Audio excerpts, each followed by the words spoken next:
Türkan Sunasutari'den merhabalar.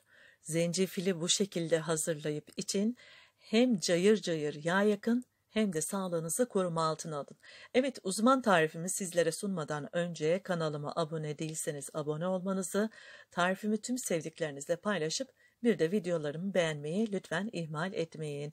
Yapım aşamasında taze zencefilden yararlanacağız. Şöyle küçük bir parça taze zencefil, bunu güzel bir rendeliyoruz. Bir yemek kaşığı da taze sıkılmış limon suyu. İlk önce zayıflamaya etkisinden bahsetmek istiyorum. 10 gün boyunca akşamları yatmadan 2 saat kadar önce düzenli olarak bunu bu şekilde tükettiğinizde sindirim sisteminin daha hızlı çalışmasını sağlayıp normalden daha fazla tuvalete çıkmamıza neden oluyor. Bu da vücudumuzda biriken toksin ve yağların atılmasını sağlıyor. Aynı zamanda bağışıklık sisteminin güçlendirilmesine de katkı sağlarken hızlıca da zayıflamayı kolaylaştırıyor. Diğer faydaları neler?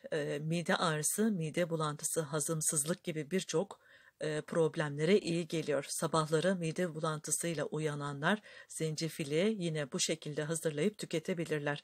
Ülser ve reflü gibi diğer mide rahatsızlıklarının iyileşmesinde etkisi oldukça fazladır. Sonbahar ve kış aylarında sıklıkla görülen grip ve nezle gibi soğuk algınlığına karşı vücut direncini yükselterek vücudumuzu koruma altına alıyor arkadaşlar.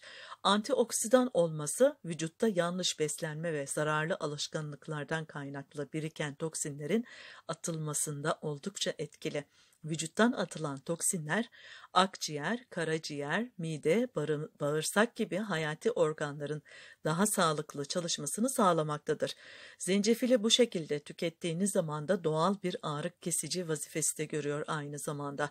Kas ve kemik ağrılarının iyileşmesinde etkili olan bu çay, adet sancılarının da hafiflemesine yardımcı oluyor.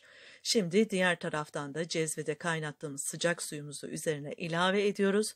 Bir kapak kapatıp bu şekilde bir 5 dakika kadar bunun demlenmesini sağlıyoruz. Metabolizmanın hızlanmasını sağlayarak sindirim sisteminin düzenli çalışmasında etkilidir. Kabızlık nedeniyle şişkinlik yaşayanların düzenli olarak bu çayı tüketmeleri önerilmektedir. Kan dolaşımının hızlanmasını sağlayıp kalp ve damar sağlığını koruma altına alıyor. Aynı zamanda yüksek kolesterolün de dengelenmesine yardımcı oluyor. Stres seviyesini dengede tutuyor. Aynı zamanda da vücudun ihtiyaç duymuş olduğu günlük vitamin ve mineralleri de vücudumuza katmış oluyoruz arkadaşlar. Evet, benim tarifim bugünlük bu kadar. Diyet yapmak isteyenler ve sağlığını korumak isteyenler 10 gün boyunca buna bu şekilde düzenli olarak devam etsinler lütfen. Malzemelerden herhangi birine karşı hassasiyetiniz varsa lütfen bunu kullanmayınız. Hamile ve emziren annelere, sürekli ilaç kullanıp kronik rahatsızlığı olanlara karşı uygun değildir.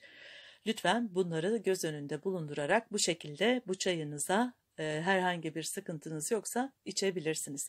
Hepinizi çok ama çok seviyorum. Kendinize iyi bakın. Türkan Sunasutari'den saygılar.